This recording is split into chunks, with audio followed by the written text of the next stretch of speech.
Hey y'all, it's Kim. So I don't know if you guys saw the reaction of, I believe it's Jocelyn Nungaray's mother. Um, anyway, I may not be saying her last name right, but um, this is in reaction to Kamala Harris's Brett Baier interview and the apology that she gave during that, which you can judge for yourself if you feel it was a sincere apology or not. But if it weren't for them trying to take control and get power and all this stuff, then the border wouldn't have been open in the first place. And so there we are. But here we go. I'm just going to play this. To a personal story about the impact of the border crisis during Vice President Harris's interview with Brett Baier. She shifted the blame for the deaths of Americans killed by illegal immigrants who entered the country under her watch and seemed to struggle to give a compassionate response to victims' families, including the mother of 12-year-old Jocelyn Nungaray. She was killed back in June. The suspects, two illegal immigrants. Alexis Nungaray, Jocelyn's mother, joins us now. I want to play that part of the Brett Baier interview with Kamala Harris in just a moment. But first, I want to say, Alexis, that our prayers are with you. And as the father of a daughter who's about the same age as Jocelyn was when she was killed, I can't even begin to wrap my head around what your family is going through and what poor little Jocelyn went through that night back in June.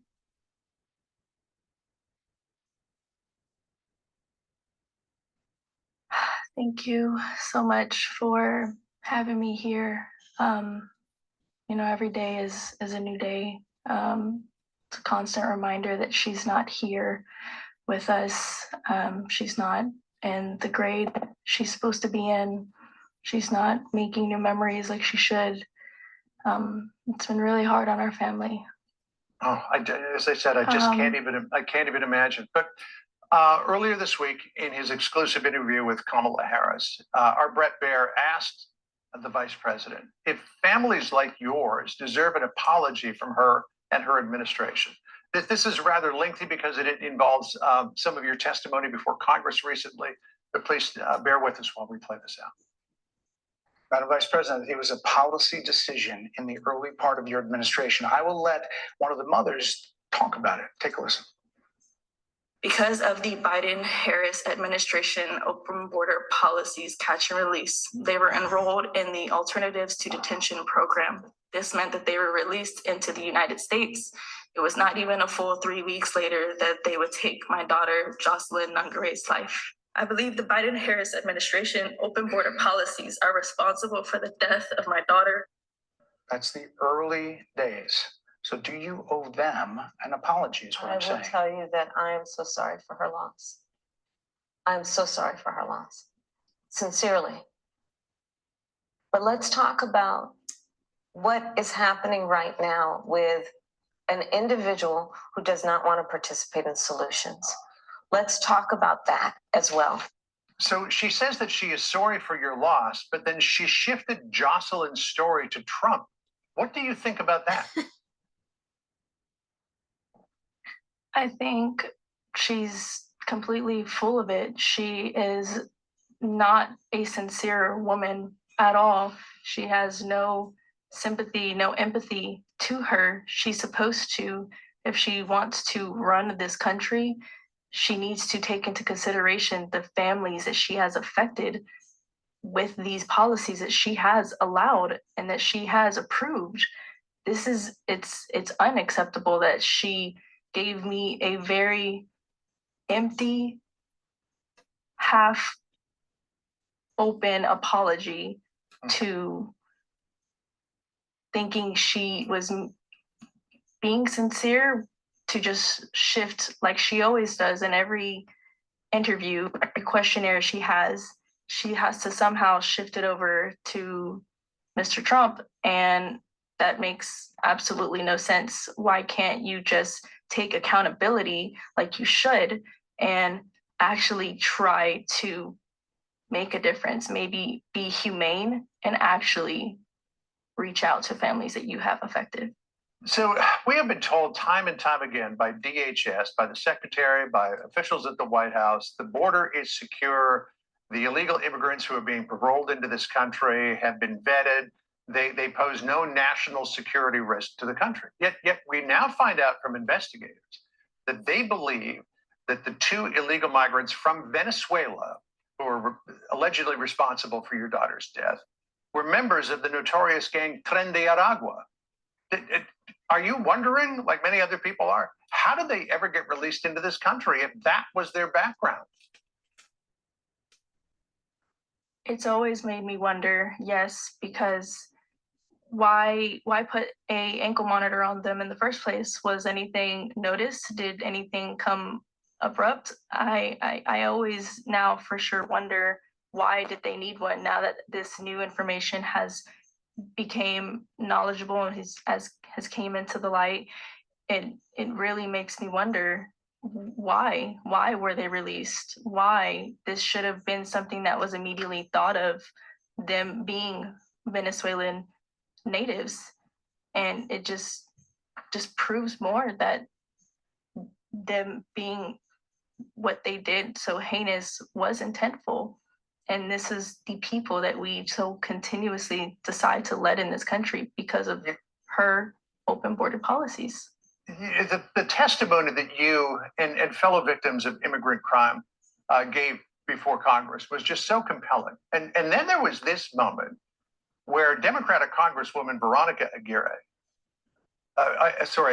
Escobar suggested that you and your fellow victims were being exploited with your appearance before Congress. That led April Aguirre, who's a crime victims advocate, to have this exchange with the Congresswoman. Listen here.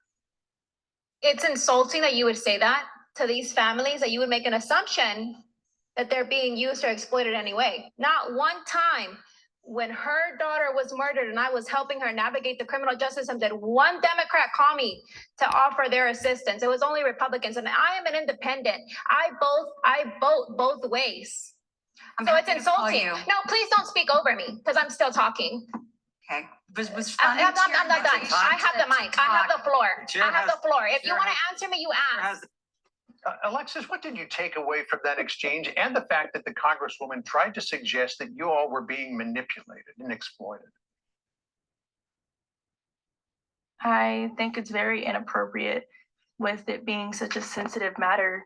If I have the option to be used, quote unquote, for how she said, for political gain, for others to get what they want, and then instead choose to have my daughter back and essentially be a nobody, I would always choose that in a heartbeat.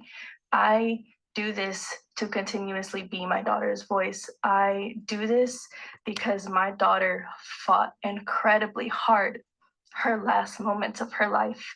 And I will be damned if I don't fight hard the rest of mine for her. I do this because I want to, and because I need to raise awareness, and because we need to make change.